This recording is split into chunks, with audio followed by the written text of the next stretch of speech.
Bonjour à tous, alors bienvenue à cette présentation sur ma saison préférée. On va bien sûr parler de l'hiver. Petite présentation de mon parcours. Donc, je suis Marilyn Lugrin, je travaille chez Contiki depuis déjà 12 ans maintenant. J'ai eu l'occasion d'être une représentante Contiki pendant la saison hiver. C'était en décembre jusqu'à fin mars 2014. C'était ma saison en tant que guide Contiki. Et je suis une personne très active qui aime l'hiver, qui aime ces paysages enneigés. J'adore faire de la raquette, du ski de fond, du ski de piste.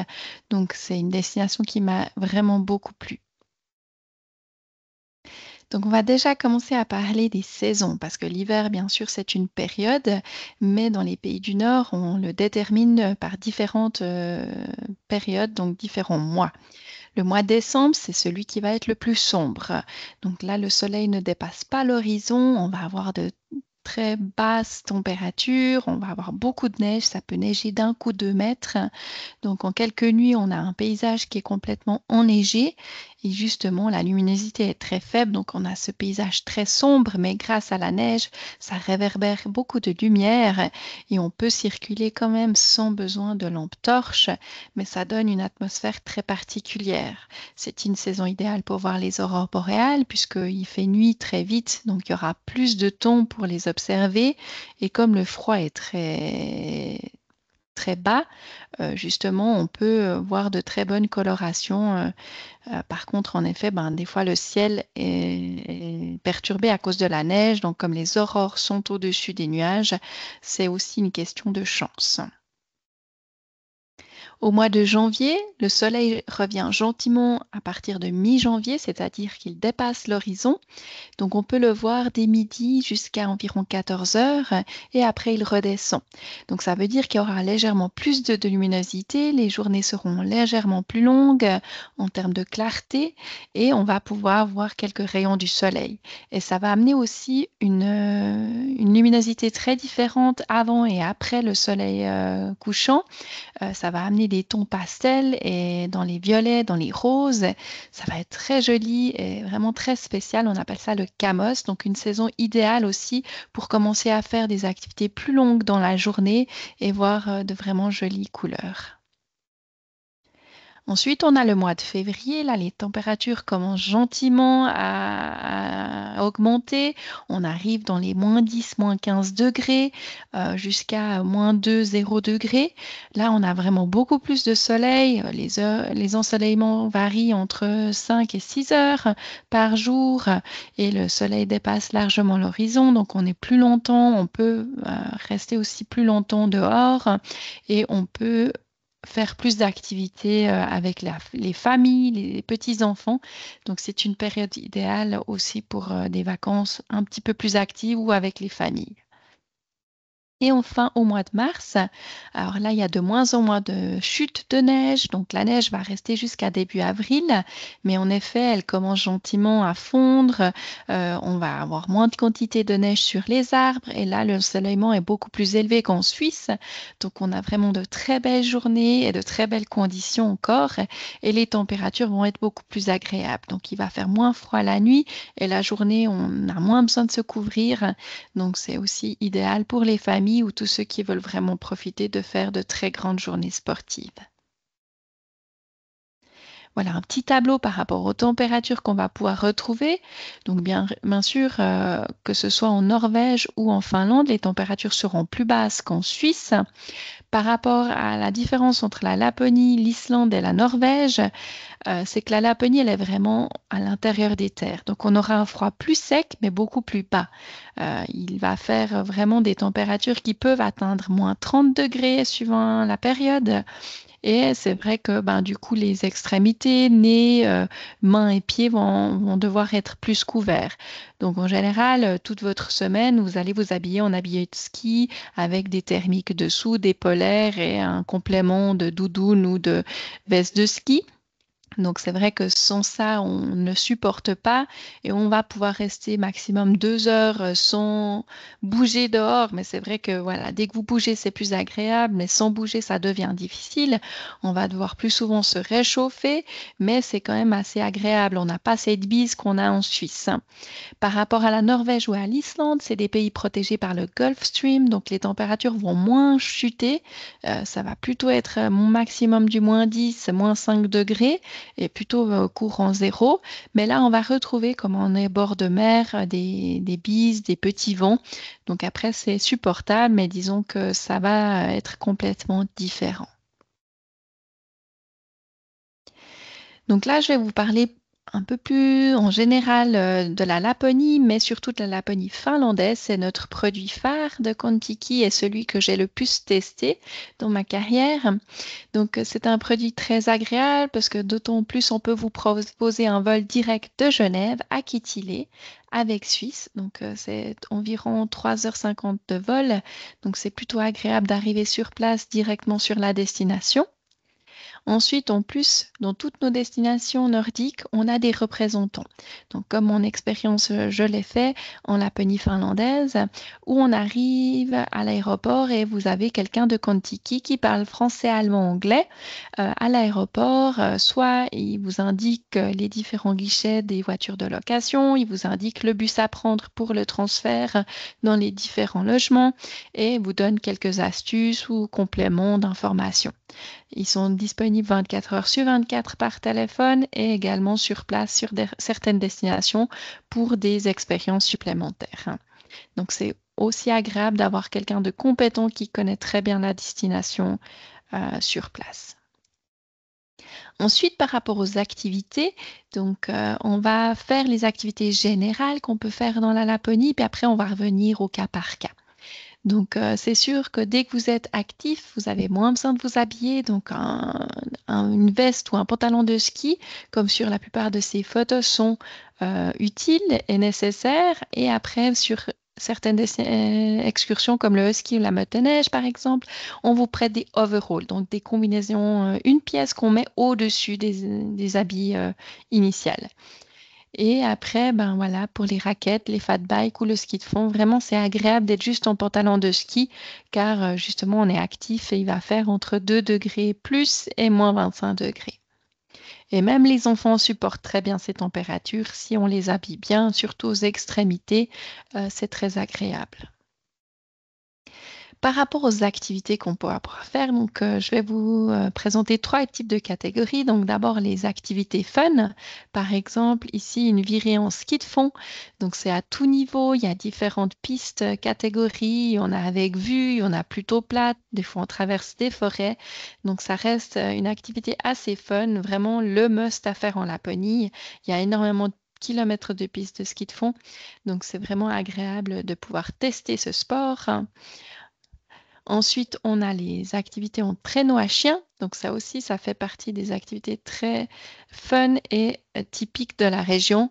Donc on est musher, on tire son traîneau, les chiens savent où ils vont, ils ont une piste. Il y a une personne qui est assise dans le traîneau et une qui conduit et on suit son guide à travers les forêts enneigées ou les parcs nationaux. Et après, on rencontre les chiens et on apprend plus sur le sujet, on peut les caresser et puis jouer avec eux. Donc, c'est quelque chose qui est aussi pour les individuels, les familles et tous ceux qui aiment la compagnie canine.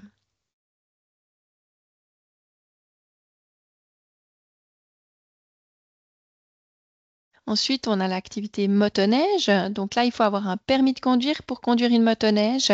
On peut être une ou deux personnes par motoneige et on a des pistes adaptées qui traversent les forêts, les sommets et les plaines. Donc ça va entre 30 et 50 km/h, mais c'est vraiment assez fun. On a la variante motoneige électrique actuellement, donc ça peut être aussi une idée si vous ne voulez pas consommer de la benzine. Ensuite, on a les fat bikes, donc soit la version normale ou électrique.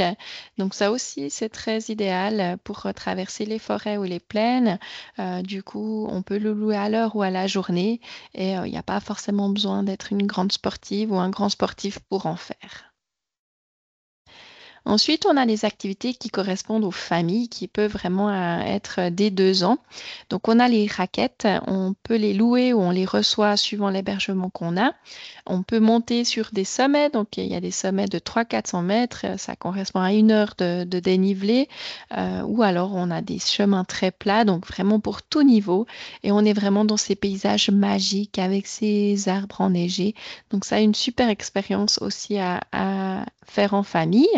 Et après, ben, il y a des sorties qu'on peut faire à raquettes ou à pied, parce qu'il y a des chemins tassés qui n'ont pas besoin de raquettes, ou on va dans ces fameux quotas, ces petits chalets avec buvette et restauration. Donc là aussi, c'est tout un monde magique dans chacun de ces chalets, chacun une décoration différente, on peut y manger des spécialités. Donc là aussi, en famille, c'est super d'expérimenter ceci. Et ils sont à différentes distances du village, donc voilà, ça peut servir d'une excursion d'une journée ou de quelques heures. Et le ski de fond est idéal aux familles aussi, hein, parce que les pistes, comme je vous ai dit, ont différents niveaux. Donc, on peut faire une sortie de 1 heure à 2 heures avec les enfants et ils ont vraiment beaucoup de plaisir à tester cette activité. Ensuite, on a les sorties dans les quotas qui ne sont pas buvettes, qui sont uniquement pour faire du feu. Donc, il y a tout le nécessaire, il y a des allumes-feu, des bûches. On peut griller sa saucisse qu'on a achetée au supermarché auparavant ou des marshmallows. Donc, là aussi, c'est une sortie sympa qu'on peut faire à pied ou en raquette. Donc, il y en a différents dans les villages. Et aussi, simplement, ben, des après-midi bob, hein. Il y a souvent de ces petites luges qui sont à disposition ou des trottinettes qu'on peut louer. Donc là aussi, on peut s'amuser à tout âge en dehors de son chalet ou de sa maison ou de son hôtel. Voici un des quotas qu'on peut aussi utiliser pour faire du feu, pour se réchauffer. Donc on a différentes grandeurs, il y a différents endroits. Donc voilà, c'est un peu typique de la Laponie finlandaise. Ensuite, on a les rennes hein, qui sont donc présents en hiver, mais dans des fermes. Donc, on peut aller visiter des fermes aux rennes, aller en apprendre plus comment on les élève, comment on les nourrit, comment on les attrape, comment on s'en occupe en été et faire une petite balade en traîneau. Donc, ça aussi, ça correspond à tout le monde, aux individuels ou en famille. Dans certaines destinations, on a d'autres activités qui peuvent être proposées, comme ici à l'Ouosto, la mine d'améthyste. Donc, c'est des petites pierres qu'on peut aller trouver dans une mine et l'activité consiste à y aller en petit ratrac. Donc, vous êtes dans le petit bus tiré par le ratrac et vous allez jusqu'à cette mine. Donc, ça aussi très apprécié pour les familles. Et voilà, les trottinettes à neige, comme je vous disais, on en a dans la plupart de nos destinations en Finlande. Et vous pouvez donc mettre les enfants sur la trottinette et pousser avec les pieds. Donc ça aussi, ça peut être une activité assez ludique. Ensuite, on a les activités de détente. Donc, bien sûr, la tradition, les saunas en Finlande. Donc, on en a soit dans les maisons, soit extérieures. Donc, vous pouvez faire des séances sauna tous les soirs, vous tremper dans la neige, ou vous avez aussi la possibilité de vous tremper dans les bains d'eau froide. Donc, soit un trou dans la glace dans un lac ou des bains adéquats. Donc, là aussi, c'est à tenter et ça détend vraiment après une journée dehors, hein. Ou vous avez les soirées auprès du feu, donc soit dans votre maison au bord de votre cheminée ou dans les différents quotas, manger, boire un bon jus de baie chaud et vous reposer auprès de votre cheminée et passer des moments tout cosy. Donc, pour une semaine en Laponie, qu'est-ce qui se passe pour vos vacances? Donc, en général, il faut prévoir 3, 4 excursions maximum qui sont guidées, comme le traîneau à chien, l'élevage de rennes ou la motoneige. Et ensuite, vous laissez le temps pour vivre un peu ces moments hivernaux, que ce soit en raquette, en ski de fond, à pied, ou tout simplement s'acclimater du timing parce qu'on vit à un rythme différent. Déjà le samedi, souvent, vous arrivez avec notre vol direct. Donc le dimanche, c'est tranquille, c'est pour découvrir et s'acclimater. Et ensuite, ben, après toutes les activités actives, raquettes, ski de fond, vélo et fat bike sont sympas, soit avec un guide, soit soyez par soi-même. Donc là, comme je vous ai dit, vous pouvez louer à l'heure, à la journée ou à la semaine. Et aussi les pistes tassées simplement pour marcher, voir les aurores ou faire un tour du lac. Et par rapport aussi à la conduite. Si d'un coup certains d'entre vous aimeraient conduire une voiture de location, elles ont toutes des pneus cloutés, donc ça stabilise la conduite sur route. La plupart des routes sont dégagées, il reste juste une fine couche de neige, mais ce n'est jamais gelé, donc c'est très stable et très sécurisé. Et puis, ben, ça vous donne une certaine flexibilité, par exemple avec des petits-enfants, ou si vous êtes loin du village, dans un hébergement plus éloigné, ou pour aller dans différents restaurants, ou pour aller accéder à des pistes plus éloignées. Donc ça, on peut vous proposer également lors d'un séjour, mais ce n'est pas obligatoire. Ensuite, par rapport aux aurores, donc bien sûr, c'est le pays idéal pour voir les aurores boréales. Elles sont présentes de décembre à fin mars, même encore un peu plus en avril.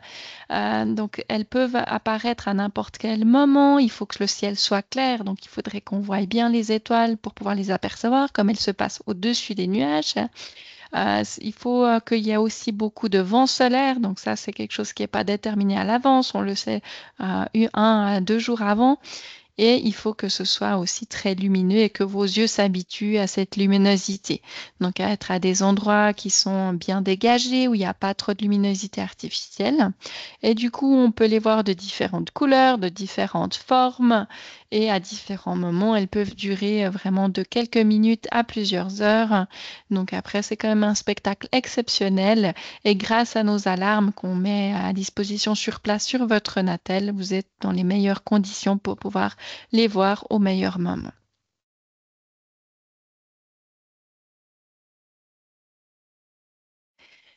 Donc voilà un petit peu ce qu'on peut faire en hiver, surtout en Finlande. Après, on a deux autres destinations nordiques hivernales. On a l'Islande du Nord, dans la région de Mivat et d'Akureyri. Donc, qu'est-ce qui change un peu par rapport à la Finlande? Donc, c'est surtout le vol direct est de Zurich jusqu'à Akureyri le dimanche. Donc, c'est une semaine qui fait du dimanche au dimanche. C'est pas une destination où on peut faire beaucoup de raquettes. Il y a quand même un peu moins de poudreuse. Il n'y a pas du tout de pistes de ski de fond. Mais par rapport à la Finlande, par exemple, on va pouvoir faire des safaris baleines. Comme on est sur une île, on est autour de l'eau. Donc, il y aura des possibilités de voir ces mammifères. On pourra voir aussi des cratères et des volcans éteints, ce qu'on n'a pas du tout en Finlande. Donc, ça va donner un autre caractère au paysage. On aura des zones géothermiques assez impressionnantes avec des couleurs totalement différentes. Et on aura, au lieu des saunas et du trou dans la glace, on aura les bains chauds, que ce soit des stations thermales ou des rivières chaudes naturelles. Donc, ça, c'est un critère un peu différent qu'on va pouvoir vous proposer en Islande. Et en Norvège du Nord, dans la région de Tromsø ou des Lofoten, là aussi, c'est un caractère un peu différent. On a des paysages qui reflètent beaucoup plus d'un paysage côtier avec en arrière-fond les montagnes et la mer qui est vraiment à des couleurs très turquoise, bleu clair et bleu foncé. On peut aussi pas faire beaucoup de raquettes, il n'y a pas beaucoup de chemins, il y a aussi moins de poudreuse, pas du tout de pistes de ski de fond. Mais là aussi, on est sur le côté mer, donc on va parfois pouvoir faire des safaris de pêche ou pour voir la faune sauvage. Et là, il y aura un peu plus de musées proposés, que ce soit sur le monde polaire, les Vikings, etc. On va pouvoir faire des tours à cheval aussi sur les plages des Lofoten, par exemple.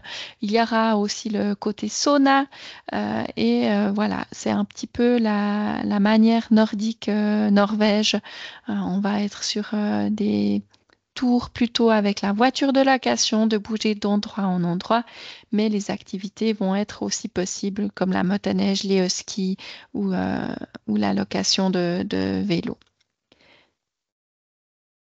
Donc j'espère que je vous ai donné toutes les informations nécessaires déjà pour vous décider de l'endroit où vous aimeriez aller, des activités auxquelles vous attendre et des températures, des paysages que vous allez pouvoir apercevoir dans ces destinations hivernales. Et j'espère que je vous ai donné aussi envie d'y aller. C'est vraiment une saison vraiment spécial, même si en Suisse, on a aussi des hivers très impressionnants.